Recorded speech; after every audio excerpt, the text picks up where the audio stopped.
12টা নির্বাচন যখন আমরা নন পিয়ারে করলাম, একটা নির্বাচন আমরা পিয়ার পদ্ধতি করে দেখি না সমস্যাটা কোথায়, অসুবিধা কি? 12টা হওয়ার পরও তো 12টা নির্বাচনের পর তো 2বার সামরিক শাসন আসছে, 111 আসছে, ইউনূস সরকার আসছে, ঘাড় ধাক্কা দিয়ে সরাই দিছে। প্রথম কথা কিছু জবাব দিয়ে নেই। নেপালের সরকার বদল হয়েছে কয় বছরে কয়বার? 17 বছরে 13 বার। 17 বছরে 13 বার। কি জন্য হয়েছে? পিয়ার নিয়ে বলেছে। নো, দুর্নীতি। তিনি বলেছেন পিয়ার নিয়ে। বলুক সে, দুর্নীতির জন্য। আপনার দুর্নীতির জন্য জনগণের রাইট আছে। আমার দেশে তো পিয়ারে একবারও নির্বাচন হয় নাই, তাহলে 2বার সামরিক শাসন আসলো, একবার 111 আসলো, এখন ইউনূস সরকার আসলো, কি কারণে? এটা তো পিয়ার নাই। 12টা সংসদ হয়েছে এই পদ্ধতিতে, পিয়ার ছাড়া। গপ্প মানলে তো হবে না শুধু, এটা তো পিয়ার ছাড়া ছিল সব। এত যোগ্য তারা রাজনীতিবিদ, তাদেরকে ধাক্কা দিয়ে যখন আর্মি আসছে, এই দেশের জনগণ কি বলছে? আলহামদুলিল্লাহ। তার মানে কি? দেশের যার 12টা বাজুক, জনগণ বাঁচছে। উন্নত বিশ্বে আসেন জাপান, ইটালি, কোন পদ্ধতির সেই আলোচনা অবান্তর। কেননা ওই যে বললাম, নেপালে দুর্নীতির জন্য তাড়ানো হয়েছে। জাপানের মতো দেশে 5 বার 7 বার 5 বছরে বদল হয়, লন্ডনে বদল হয়, ইটালিতে বদল হয়। প্রবলেম হয় না কেন? আপনি যদি পিয়ার পদ্ধতিতে যান আর সরকার বদল হয়, এর জন্য কোনো খরচ নাই তো। তুমি দল ব্যর্থ তো আমরা করব, উনি ব্যর্থ তো আমি করব। That is the rule. টাকাটা আসবে কোথা থেকে? টাকা আসবে কেন? সরকার বদল হইলো, আপনার উপর আস্থা তুলে নিলাম, উনি করবে, উনি সমর্থন নিবে আবার। That is system. বললে হবে না। ইলেকশন হচ্ছে ডাইরেক্ট, আর ইলেকশন হবে না। এখন তো নেপাল হচ্ছে, যেহেতু সরকার পালাই গেছে সেই জন্য। আচ্ছা, আপনি আগে বলেন, তারপরে নির্বাচন নিয়ে আবার কথা আচ্ছা, রাখেন। সুতরাং পিয়ার আর নন পিয়ার কোনো ইস্যু না। আপনি করাপশনের দায়ে তারাই দিচ্ছেন। এখন আসেন, একটা সরকার 5 বছর বানাইলো, কি সুন্দর যুক্তি। যদি খারাপ করে তাহলে 5 বছর পর আমরা ভোট দিব না। আমি 6 মাসের মাথায় দেখলাম উনি খারাপ কাজ করতেছে, তখন কি বলবে? আরো 4.5 বছর ওনার অপকর্ম মাইনে নিতে হবে। কারণটা কি? আমি আরো 4.5 বছর জনগণ সাফার করবে কেন? কারণটা কি? আর পিয়ার পদ্ধতি হলে আরেকটা দল তখন বলবে ঠিক আছে আমরা সরকার হই। That is the system. আরেকটা কথা বলছে 31 দফা বাস্তবায়ন করবে। আই জাস্ট চ্যালেঞ্জ করবে না। কারণ কেন করবেন আমি বলে দিচ্ছি। আপনি যদি করবেনই, আগে আপনার গঠনতন্ত্রে ঢুকান না দলের, আপনি দলের গঠনতন্ত্রে ঢুকে দেখান, তারপরে নির্বাচন কমিশন জমা দেন যে আমাদের দলীয় গঠনতন্ত্র দেখে নেই। পারছেন কেন? গঠনতন্ত্র ছাড়া আপনি কোন দলকে নিবন্ধন দেয়? কথাটা বুঝেন নাই যে 31 দফা আপনারা, এটা আমার কর্মসূচি, এটা আমার দলের ম্যানিফেস্টো, এই নাকি কনস্টিটিউশনাল? তো এইটাও তো অভ্যুত্থানের আগের দফা, এটা তো আপডেট হয়। এটা 23 সাল থেকে সম্ভবত। সেটাই তো বললাম। আপনার 23 সাল থেকে এখন যে বর্তমানে যেখান থেকে আমি যতটুকু জানি এটা 2023 সাল থেকে। যেখান থেকে আসুক, যে দলীয় প্রধান 2 বারের বেশি প্রধানমন্ত্রী থাকতে পারবে না, এটা গঠনতন্ত্রে ঢুকিয়ে দিলে তার সংবিধান নিয়ে কুস্তি লড়া লাগে না। আমি সেটা বলছি। আপনার গঠনতন্ত্রে অ্যামেন্ডমেন্ট করা যায় না? আপনি সংস্কার সংবিধান নিয়ে এত ব্যস্ত হইলেন কেন? আপনি যেটা বাস্তবায়ন করবেন ইয়েতে সংসদে গিয়ে, তা আপনি এখন করেন। 3 নম্বর আসেন, এই যে 2/3 মেজরিটি। 2/3 মেজরিটি কি হয়? যে একটা কিছু পাস করাইতে গেলে 2/3 মেজরিটি না হইলে অসুবিধা। তো 2/3 মেজরিটি না হইলে কি হয়? যেটা আমি রাজি হব না সেটাও তো পাস করাই নেবেন আপনি, সেটাও তো আপনি পাস করাই নেবেন 2/3 মেজরিটি হইলে।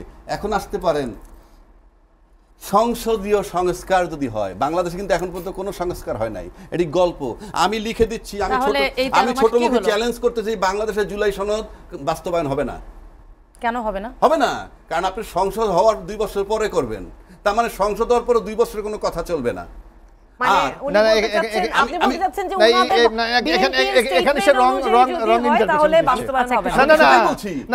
কোনটা বলেছে? বিএনপি বলেছে যে এটা বেসিক স্ট্রাকচার কনস্টিটিউশন, সেটা সংসদে গিয়ে আরে ভাই সবই তো সংসদে গিয়ে কি করবেন? না, এখন তো অনেকগুলো তো আপনি অলরেডি অন্য, সেগুলো তো সংসদে গিয়ে বাস্তবায়ন করতে হবে। হ্যাঁ, একমত হইছেন। সংসদে বাস্তবায়ন করতে হলে তো নির্বাচন দরকার। আমি সেটাই বলছি। এখন যে নির্বাচনে যাইতেছেন সেইটাই বা কিভাবে যাচ্ছে? আচ্ছা, একটু এটা পরীক্ষানে যে আসলে কি ফেব্রুয়ারির মাঝামাঝি যে নির্বাচন হবার কথা, সেটা কি আসলে হবে বলে মনে হয়? সেটা তো আরেকটা রাস্তা। আপনি দেখেন যে ইউনূস সাহেব সম্প্রতি ওনাদের বন্ধুর দেশে গেছে আমেরিকায়, সেখানে উনি 3টা দলের লোক নিয়ে গেছেন, 2 জন করে। এই 3টা দলই কিন্তু বর্তমান রাজনীতির দল হিসেবে সবচেয়ে বড় স্টেক হোল্ডার, জামাত, বিএনপি এবং এনসিপি। 3টা দলের একত্র হয়ে একটা পলিটিক্যাল স্টেক হোল্ডার হতে হবে, যেটা আমি সবসময় বলি। কিন্তু মুশকিল হচ্ছে কোথায় দেখেন, ওখানে গিয়ে দীর্ঘ জিয়াউর রহমান সাহেব মারা গেলেন 81 সালে, তারপরে রাজনৈতিক দলটা চলে আসছে। বিএনপির প্রতি আমরা কিন্তু বিতর্ক করতেছি এখানে, পক্ষপাতিত্ব না, বিরোধিতা না, ইচ্ছাকৃত বিরোধিতা নয়। এই দীর্ঘ ফখরুল ইসলাম আলমগীর একজন সজ্জন ব্যক্তি এতকাল পর জিয়ার প্রতিচ্ছবি দেখতে পাইলেন ইউনূস সাহেবের ভিতরে, যেটা উনি বললেন। তাহলে রেজাল্টটা দাঁড়ায় কি, যে বিএনপিতে কি জিয়ার প্রতিচ্ছবি দেখার মতো কেউ নাই? আজকে উনি গিয়া সেই নিউ ইয়র্কে গিয়া ইউনূস সাহেবের মধ্যে দেখলেন। তাই ইউনূস সাহেবের মধ্যে যদি আপনি জিয়ার প্রতিচ্ছবি দেখেন, তাহলে তো জিয়ার প্রতি সমর্থন থাকা উচিত, অর্থাৎ গুণগত। আমরা সমাজে কি করি, হঠাৎ করে আপনি দেখলেন রাস্তায় বা এক জায়গায় আপনার বাবার মতো একটা লোক, না এরকম এই প্রতিচ্ছবি দেখতে পাওয়াটা দোষের কিছু না। আমি তো দোষের বলছি না, কথা তো ওইখানেই, আমি তো দোষের বলছি না, আমি গুণের বলছি। আপনি যদি জীবনে একটা মানুষ পান যে আপনার বাবার মতো দেখতে, আপনার বাবা নাই বেঁচে, তাহলে তার প্রতি কিন্তু আপনি সফট হবেন। এবং এটা কি সফট হলো কিনা, এটা একটা প্রশ্ন, যে বিএনপির ওনরা কি সফট হলো কিনা। কারণ বিএনপির আমরা একটা জিনিস দেখছি, ঢাকায় দুইজন উপদেষ্টা, খলিল রহমান সহ 3 জন উপদেষ্টাকে একসময় দাবি তুলছিল বিএনপি যে এদেরকে প্রত্যাহার করা হোক। আবার লন্ডনে যখন ইউনূস সাহেব গেছেন, তাদের একজন আবার তারেক জিয়া সাহেবের সাথে সাক্ষাৎ করেছেন। তো সব কিছু মিলেলে দেখা যাচ্ছে যে ইউনূস সাহেব যে নিয়ে গেল যে মিশনটা নিয়ে, তাতে ফখরুল ইসলাম আলমগীরের যে সফট কর্নারটা তার প্রতি প্রদর্শন করা হলো, এটা কি বার্তা বহন করে, এটা বিএনপি কিভাবে অ্যাকসেপ্ট করে, নাম্বার 1। নাম্বার 2, তাহের সাহেবও কিন্তু আবার কিছু বক্তব্য রাখছেন, যে উনি স্বাধীনতা বিরোধী শক্তি হিসাবে উনি বলছেন যদি বাংলাদেশকে কোনো শক্তি আক্রমণ করে তাহলে প্রমাণ হবে যে স্বাধীনতা যুদ্ধের বিরুদ্ধে আমাদের অবস্থান কেন ছিল। এই যে কতগুলো বক্তব্য, সেই বক্তব্যগুলো কিন্তু আপনাকে চিন্তা করতে হবে।